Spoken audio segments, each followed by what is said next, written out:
ሰላም ሰላም ቤተሰብ እንዴት ናችሁልኝ? ሰላማችሁ ብዝት ይበል። እንዴት አላችሁልኝ? ማንቸስተራውያን ደህና ናችሁ? እንዴት ሰነበታችሁ? እንዴት ከረማችሁ? እንግዲህ ጠፍተናል በእውነት ነው የምላችሁ። አሁን ግን ሙሉ ፓኬጃችን ይዘን መተናል።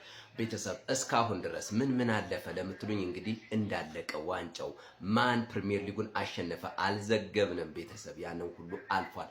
ቻምፒዮንስ ሊግ ማን በላ አሁንም አልዘገብንም። ሌላስ አትሉኝም?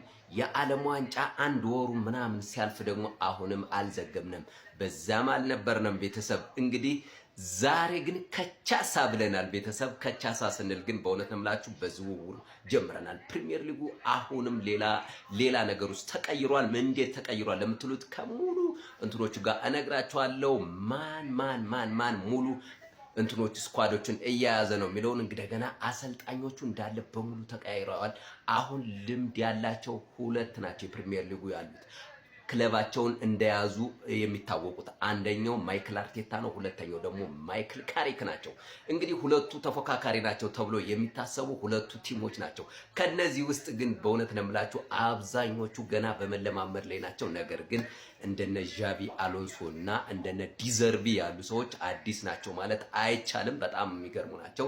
ሌሎቹም እንግዲህ እንሄዳለን እንቀጥላለን። ነገር ግን ዛሬ በዝውውር ማን እያዘዋወረ ነው ለሚለውንም እነግራቸዋለሁ። ማንቸስተር ዩናይትድ ሂዷል፣ በጣም ተራምዷል ማለት ትችላላችሁ። በእውነት አሁንም ብዙ ነገሮችን እያሰበ ይገኛል። ነገር ግን ዛሬ አርቴታ የሰራውን አንድ ነገር ይዤላችሁ መጥቻለሁ። እሱ ምንድነው ለሚለው ተከታተለ ነው እንመለስ። Vini, don't sign anything. Open the door. Arteta, what are you doing here? We're running out of time. Signing bonus. Just to start the conversation. That's not enough. I'll bring more. As much as you want. I'll make you the highest paid player in the Premier League. Didn't you just buy players? Finance will figure it out later. Isn't this Saka's number? Not anymore. I'll explain it to him. Tell me, what else do you want? Anything? Anything. Sell Saka. Consider him sold. Saliba, also sold. Anyone else? Are you serious? I'll build the whole team around you. You pick the lineup. You pick the captain. You can even tell me where to stand. Please. I've already imagined you scoring against Spurs. I've celebrated it. I've watched the replay. Have you even spoken to Real Madrid? I wanted to speak to the important person first. Me? I'm staying at Madrid. Okay. So should I come back tomorrow? There is more from where this came from. If you change your mind, I'll bring 3 bags. This man is unbelievable. አይገርምም ግን የዚህን ያህል እያወሩ ነው። በእውነት የአርሴናል ደጋፊዎች ትላንትና ላይቭ ላይ ገብተው በተለይ እኔ አሁን የሆነ ጊዜ ላይ የአርሴናል ደጋፊ መሆኑን አላሳወቅም። ነገር ግን የሆነ ጊዜ ላይ ሲሯሯጥ አግኝቼዋለሁ። እንደነማን ብትለኝ እንደነ ትሪታ ኤፍኤሞች ሲሯሯጥ አግኝቼዋለሁ። እና ልጁ በሬዲዮ የሚሰራ ነው፣ እንደገና ደግሞ የሆነ እንትኖችን ይሰራልና ትላንትና ላይቭ ላይ ገብቶ ቪኒሺየስ አስፈርመነዋል የሚል ወሬ ሁሉ ሰማሁ። ለምን ይሄን ያህል ይዋሻል? ለምን ይዋሻል? አሁን አርቴታንም አያችሁት አይደል? ይሄ በኤአይ የተሰራ ነው። ባይዘወይ ኤአይ ነው። ግን ቪኒ ከሄደ የሚሄደው ልንገራችሁ፣ የት እንደሚሄድ ልንገራችሁ። አለያ አረብ ነው የሚሄደው፣ አለያ ደግሞ ተወዳጁና አንጋፋ ለሆነው ለዩናይትድ ነው የሚፈርመው። ሌላ ምንም ልነግራችሁ አልችልም። የእውነት ነው የምነግራችሁ። አለያ አረብ ይሄዳል፣ አለያ ደግሞ ማንቸስተር ዩናይትድ ነው የሚመጣው። አርሴናል በጭራሽ አይሄድም። እንዴት አስባችሁት ነው? አባቴ ባይዘው ኢንፎርሜሽን በጣም ይሰበስባል።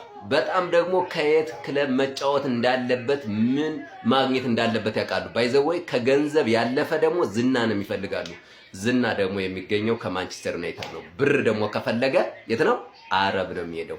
ስለዚህ ትላንትና በላይቭ ስትሰሙት የነበረው የስማቸውን መጥቀስ አልፈልግም የሁለት አንጋፋ እንግዲህ ጋዜጠኞች ሲያወሩት የነበረው ውሸት ነው። አሁንም ይሄ ያያችሁት ኤአይ ነው። ኤአይ ኢንቴግሬትድ የሆነ ነው። እኔ ግን እውነቱን እነግራችኋለሁ። ቪኒ ከሄደ አረብ ነው፣ አለያ ደግሞ ማንቸስተር ዩናይትድ ነው። ሌላ ምንም ነገር ልላችሁ አልችልም። ማንቸስተራውያን ኮፕሊንግ ሼር አድርጋችሁ አድርሱላቸው። ሌሎችን ዝውውርም ይዘንላችሁ እንመጣለን። አሁን ሙሉ ፓኬጁ ጌት ጋር ይገኛል። ቤተሰብ ሁላችሁም አሁን ኮፕሊንግ ሼር አድርጉልኝ። እንገናኛለን። ዋው ዩሪ ቴሌማን ይላል። አረ ቤተሰብ ዘንድሮማ አለን እንሄዳለን። እነ ዩሪ ቴሌማን አሉ እንደገና ደግሞ አንድሬ ሳንቶስ። አረ ቤተሰብ ምንድነው የምንሰማው የምትሉት ነገር እያየን ነው። ወጣቶቹ ምን እየሰሩ ነው የሚሉትንም አሁንም እንሰራላችኋለን። የሚገርም ነው። እንደው ማይክል ካሪክ ፈተና ውስጥ ገብቷል ዘንድሮ በእውነት ነው የምላችሁ። ሌላኛው ደግሞ ማርከስ ራሽፈርድ ተመልሷል። በሙሉ አቋም ላይ ነው የተመለሰው ቤተሰብ ማርከስ ራሽፎርድ ቤተሰብ።